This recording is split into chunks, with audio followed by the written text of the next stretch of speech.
Hey, what's going on, guys? This is Anthony with themovieblog.com, and I'm back here with another video. This time we're going to be continuing our series on the many lives of Nathaniel Richards. Now, the character appears alongside the Young Avengers. He's actually one of the original founding members way back in Young Avengers #1 in April 2005. Alan Heinberg was the writer, and it was beautifully illustrated by Jim Cheung. I'm not too familiar with Alan as a writer, but I'm really familiar with the art of Jim Cheung, and man, I really appreciate Marvel for splurging for this man to draw this book because it is beautiful. Anyway, back to Iron Lad. Iron Lad is actually a teenage variant of Nathaniel Richards, but admittedly this is before experiencing some of the things that inspire him to become the full-on villain Kang the Conqueror. Let's take a look at the origin of this variant, how he came to be, and what makes him different than the other Nathaniel Richards variants. To start off, we're going to go back, like I said, to Young Avengers #1, which came out in an interesting time in Marvel Comics. The Avengers had disbanded after the events with the Scarlet Witch and the House of M, and the world was, at the time, operating without any official Avengers groups. However, there had been reports in the Daily Bugle that a new generation of heroes had been operating and fighting crime in the city. The quartet of heroes most closely resemble Captain America, Iron Man, Thor, and the Hulk. Things like this don't typically go unnoticed in the world of Marvel Comics, and the group had gotten the attention of Daily Bugle publisher J. Jonah Jameson, who in turn assigned Jessica Jones to investigate this new crop of heroes. Jessica in the comics is very similar to her Netflix iteration. She's a private investigator, kind of a work for hire, doesn't do villainous things, but she will work for money. She's not a huge fan of superheroing at all in the comics, and she's uninterested in the assignment, but is also approached by Iron Man and Captain America about the same topic. The idea that the young heroes wore costumes resembling that of the OG Avengers didn't sit well with Steve and Tony. They felt responsible for inspiring the children to put their lives in danger. They're still feeling the after effects of what was going on with Wanda Maximoff and the House of M and all the fallout there, and they don't really like the idea of this group operating in their name. Switching gears, we change to a scene where things are seemingly innocent enough with a wedding and then a robbery, like a common robbery, one that you kind of see a lot in Marvel Comics, especially in New York. Why the criminals of New York continue to try to do things like this is really beyond me though. I mean, even if there aren't any Avengers teams operating, the sheer number of street level heroes in New York specifically would make you, reconsider, right? You can't turn a corner without bumping into Moon Knight or Daredevil, when the Fantastic Four, whatever. But here we are anyway. Oddly enough, these criminals decide to rob a wedding and take all 200 guests hostage in order to bargain for a safe passage out of the city from the police. That's when our group of young Avengers come and get involved and come crashing through a window. They decide that they're going to take on these villains, these criminals, these evildoers, and they do pretty good. Each character has a moment to show off their abilities while the criminals are under surprise, and after a few moments, heck, the criminals even get a few hits in too. They manage to take a hostage, but the hostage they grab is the wrong one. Like, they actually picked the wrong one, because this is a hostage that's actually Kate Bishop, and she's able to defend herself and cause a distraction that was needed for the Young Avengers to take down the rest of the robbers and gain control of the situation. Afterward, as Guardian, Hulkling, Iron Lad, Patriot, they start revealing their code names to the press, meeting with them, and then after a few moments of talking, they take off. They end up at Avengers Mansion, and after the others leave, Iron Lad is left by himself, but he's approached by Captain America, Iron Man, and Jessica Jones. The heroes have a lot of questions for young Iron Lad, and in turn, he spills the beans. He tells them everything and reveals that he's actually a young Kang the Conqueror from the 30th century. He explains his origin to the heroes to explain what makes him different from the Avengers foe, how he's a variant, and we get a flashback or a flash forward to a young 16-year-old Nathaniel Richards at a time when he's being attacked by a group of bullies outside of his school. Surprisingly, young Nate, because he goes by Nate, is rescued by his time-traveling adult self, the villainous Kang the Conqueror himself. And this is happening moments before bullies were expected to cause him an injury that would have him hospitalized for years of his life from a knife attack. The event was originally going to shape his development into a full-on supervillain, but he saved his younger self from that trauma. He also shows his teenage self his experiences throughout time, and he allows his younger self to witness the future battles and glory that come in the result of his transformation into Kang the Conqueror. His idea was to inspire his younger self to become a villain sooner, but without the trauma that would have resulted from the knife attack. This idea backfires because young Nathaniel is horrified at the life of evil his future self shows him. Kang presses Nate to accept his future by killing the bully who would have hospitalized him. Instead, Nate refuses to accept his older self's offer and instead chooses to use the time travel technology given to him by Kang and transport himself to the past, hoping to avoid his dark future. Now, the first thing that young Nathaniel does is he seeks out the Avengers for help, but he finds that when he lands in our time that the Avengers have disbanded. He's unable to get any help from Tony Stark, he's unable to find any help anywhere else, so he decides to break into a Stark Industries warehouse where he finds the remains of the hero known as the Vision. Now, the reason that he's finding the remains of Vision is because Vision was actually destroyed by She-Hulk during the Avengers Disassembled storyline. This is the storyline that preceded House of M and is actually the story that shows the mental breakdown of Wanda Maximoff before she does what she does to the mutants. Anyway, back to Nathaniel. He admits that he downloaded the Vision's OS and data into his armor. Now this happens right before the rest of the Young Avengers, along with like 2 new recruits in Cassie Sandsmark and Kate Bishop, and Nathaniel explains that the Vision had a fail-safe backup plan to recruit and assemble a new generation of Avengers heroes in the event that the OG Avengers disbanded or fell in battle.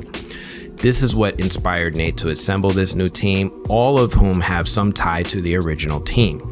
The group is then suddenly attacked by the Growing Man. The Growing Man is a creation of Kang, and he was used to locate his younger self in the time stream today. The team is able to take down the one Growing Man, but it's actually attacked by a group of them shortly thereafter, and they begin to get the advantage over the heroes, until Iron Lad reveals himself to them. Once he reveals himself as the Kang variant that they're looking for, they begin to signal his future self that he's been found. Trying to protect the young heroes, Iron Man and Captain America lock them in a safe room as they prepare for Kang's attack. They put them in the basement of Avengers Mansion where they're thought to be safe in a vaulted room. This is when Iron Man and Captain America are finally attacked by Kang himself. Now, what's the wild here is that Kang easily defeats both Iron Man and Captain America using his tech from the future. Like, this fight is over like that.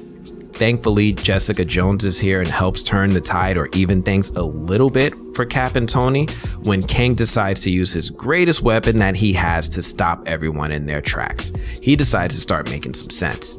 Yep, he hits Tony and Steve with a good old-fashioned truth bomb that if he never becomes Kang the Conqueror, then he'll never have met the Avengers, and that's going to change history, and that's going to change the present too. Now, at first the Avengers were skeptical about this being a problem, like, all right, so we won't have you in our lives, what's wrong with that? Until suddenly all of reality around them starts to change and catch up with their present, and it's not looking good. Buildings in the vicinity are looking destroyed and battle worn. Iron Man and Captain America's costumes are changed suddenly where they're extremely tattered and battle worn as well. Things amplify even further when Jessica Jones is changed too. Now, Jessica Jones goes from Jessica Jones the detective to Jessica Jones aka Jewel aka the superhero aka she's in her old costume. And she's no longer pregnant. Now, she was pregnant at the beginning of this issue. If you guys haven't ever seen Jessica Jones or Luke Cage on Netflix, then you might not know that these two are kind of a couple. In the comics, they go a step further and Jessica's pregnant and they get married. But right now, she's not pregnant and it's a big problem. This is the last straw for the OG Avengers, and they reluctantly agree to hand young Nathaniel over to Kang so he can fulfill his destiny in becoming the character he needs to be. The Young Avengers, however, elsewhere escape that safe room that they were in, but they're surprised to find out that the older heroes have sided with Kang in the idea of returning Nathaniel, or young Nate, to his place in time. A quick skirmish ensues when Iron Lad flies away to escape. Iron Man is giving chase, Hulkling is chasing Iron Man, and Iron Man just turns around and overpowers Hulkling, dropping him out of the sky, so he's crash landing on Earth. Now, I get what Iron Man is thinking. He's thinking the same thing we're all thinking. This guy's got to be as durable as the Hulk. He can survive a fall like this. We find out he's actually not as invulnerable as we thought he was. He's actually just a shapeshifter. When Iron Man catches up to Iron Lad, he's in turn easily overpowered and he's dropped out of the sky, but young Nate doesn't let him drop. He catches him and he brings him back to the group. Now, once Iron Lad comes back, he's close enough to Kang where Kang can just take control of his armor, and he easily uses Nate's armor to incapacitate all of the heroes present, and everybody's out, everybody's down. Young Nate agrees to return to the future to spare everyone Kang's wrath. The Young Avengers regain consciousness. They plead with young Nate, don't go with this dude. It's not good. And they give a fight. Now, Kang is really getting a fight this time. He easily took out Iron Man and Steve. This time, he's fighting people he's not used to fighting. Somehow the Young Avengers manage to disable Kang's armor, and they assume him powerless without his future technology.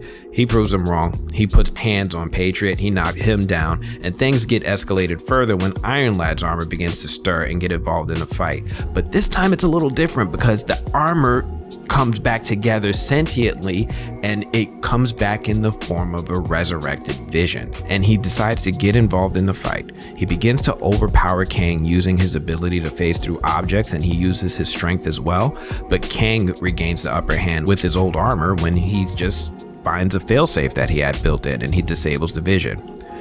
Now he begins to use this to start restoring his powers, his ability, and he begins wearing the armor and resuming his battle with the Young Avengers until a young Nate Richards sneaks in from out of nowhere as the MVP and stabs Kang through the torso with the sword, killing his older self. Now, once Kang is defeated, the Young Avengers begin to gather themselves and they notice that the timeline is changing. Like the OG Avengers were aware things were changing, but the Young Avengers weren't paying as much attention. And as they start to look around them and they see that Avengers Mansion is different, they start to see the history of a world without Kang. Like there's new graves, things are very different. They're starting to let the weight of the situation weigh in. They start to rethink the idea of young Nathaniel becoming Kang. So the Young Avengers decide, you know what, maybe we need to force Nate back to his time because they're in the process of seeing things unravel before their eyes. So they decide to try to force the issue and begin to take on Nate. But as they're trying to address it, some of them begin to vanish. They begin to disappear themselves. Young Nate's not willing to live with this news, and he asks for the returned Vision's help in opening a portal through time to return him to his destiny. He leaves the armor there, but he accepts the fact that he needs to become Kang the Conqueror in order for things to be repaired. And that's the story of young Iron Lad and how he came to be. It's not the most, expected entrance or exit for a character, but it's certainly not the last appearance we get of him, but I would say it's probably the most significant. Anyway, that's all I've got for Iron Lad. In the next video, I think I want to finally get into the origin of Kang himself and then wrap things up with Immortus. I'm also toying with the idea of doing another video on Ramatut because there's actually a lot more history there.